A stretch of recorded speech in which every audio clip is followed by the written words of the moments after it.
எப்படி அப்படிங்கிறது ஒரு சின்ன எக்ஸாம்பிள் எல்லாருக்கும் புரியுற மாதிரி சொல்கிறேன். நீங்கள் வந்து நாளைக்கு ஒரு இட்லி கடை போகணுன்னு ஆசைப்பட்றீங்க, இல்லை இட்லி கடை நீங்கள் வச்சிருக்கிறீங்க, ஒரு இட்லி கடை வச்சுருக்கீங்க, ஓகேயா, இட்லி கடை வச்சுட்டீங்க. இந்த இட்லி கடையில் டெய்லி வந்து உங்களுக்கு வந்து பல கஸ்டமர்ஸ்லாம் வந்து சாப்பிட்றாங்க. கரெக்டு. நீங்கள் வந்து ஞாயிற்றுக்கிழமை, திங்கக்கிழமை, செவ்வாய், புதன் ஒரு 7 நாளுமே கடை வச்சுருக்கிறீங்க. ஒவ்வொரு நாளும் வித்தியாசமான இல்லை விதவிதமான கஸ்டமர்ஸ் வராங்க. எப்படி நான் சொல்கிறேன்னா, நீங்கள் சனிக்கிழமை ஞாயிற்றுக்கிழமை மேபி உங்களுக்கு ரொம்ப ஃபேமிலிஸ் வந்து வரலாம். கரெக்ட். வெளியே வர்றவங்க.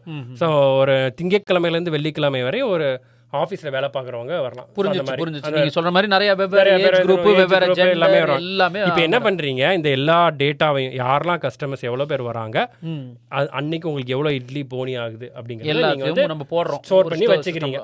அது மாதிரி ஒரு நாள் திருவிழா ஒன்று வருது, அன்னைக்கு எக்ஸ்ட்ரா வெளியூர்லேருந்து வர்றவங்க, இந்த மாதிரி விதவிதமான டேட்டாஸ்லாம் எடுத்து ஸ்டோர் பண்ணி நீங்கள் வச்சுக்கிறீங்க. ஓகேயா. இப்போ ஒரு நாள் வந்து நீங்கள் ஒரு லீவ் போட வேண்டியது வருது அந்த இட்லி கடைக்கு. அப்போ அந்த ஒரு நாளில் உங்களுக்கு எவ்வளோ வருமானம் பாதிக்கப்படுது அப்படிங்கிற ஒரு ஃபோர்காஸ்ட் உங்களுக்கு நம்பர் தேவைப்படுது அப்படின்னு நினைக்கிறீங்க.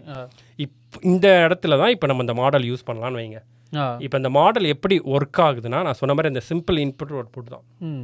ஆனால் அந்த இன்புட் எல்லாமே இப்போ இந்த மாடலுக்கு கொடுத்தாச்சு. இப்போ இந்த கால்குலேட்டரில் வந்து நீங்கள் 2+3 அப்படின்னு போட்டிங்கன்னா 5 அவுட்புட் கொடுக்கும். இந்த மாடல் ஆனால் எப்படி ஒர்க் ஆகுதுன்னா, இந்த டேட்டா எல்லாமே கொடுத்துருவீங்க, அந்த அவுட்புட்டும் அதுக்கு முதலே கொடுத்துருவீங்க.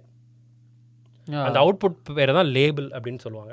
இந்த இன்புட்லாம் இது டேட்டான்னு சொல்லி இது எல்லாமே கொடுத்துருவீங்க. அதாவது இப்போ திங்கக்கிழமையில் இந்த மாதிரி கஸ்டமர்ஸ்லாம் வந்தால் எனக்கு இவ்வளோ இட்லி போனே ஆயிருக்கு, செவ்வாய்க்கிழமைகளில் இவ்வளோ வந்தால் இது ஆயிருக்கு, திருவிழா அப்போ எல்லாமே கொடுத்தோன்னே அந்த மாடலை வந்து இப்போ ட்ரெயின் பண்ணுறோம். ஒரு நாயை வந்து எப்படி பிஸ்கட் போட்டு ட்ரைன் பண்ணி செட் அது மாதிரி வந்து இப்போ அந்த மாடல் வந்து ட்ரெயின் ஆகுது ஒன்லி வித் ஹெல்ப் ஆஃப் நீங்கள் கொடுக்குற அந்த டேட்டா வச்சு மட்டும்தான். இப்போ ஒரு நாள் வந்து நீங்கள் முடிவு சனிக்கிழமை, இந்த சனிக்கிழமைகளில் எனக்கு எவ்வளோ இட்லி போனி ஆகுது அப்படின்னு நீங்கள் கேட்டிங்கன்னா, ஸோ அந்த ட்ரெயின் பண்ண மாடல்கிட்ட நீங்கள் கேட்டிங்கன்னா அது ஒரு வந்து இந்த சனிக்கிழமை உனக்கு இவ்வளோ தான்ப்பா காசு வரும், இவ்வளோ இட்லி போனி ஆகும் அப்படின்னு அது சொல்லிடும். ஆமாம், கரெக்ட். இது எப்படி சொல்லுதுன்னா, all based on the data. இப்போ இது அப்படியே நம்ம சொன்ன அந்த பிரெயின் எக்ஸாம்பிள் கனெக்ட் பண்ணுங்கள்.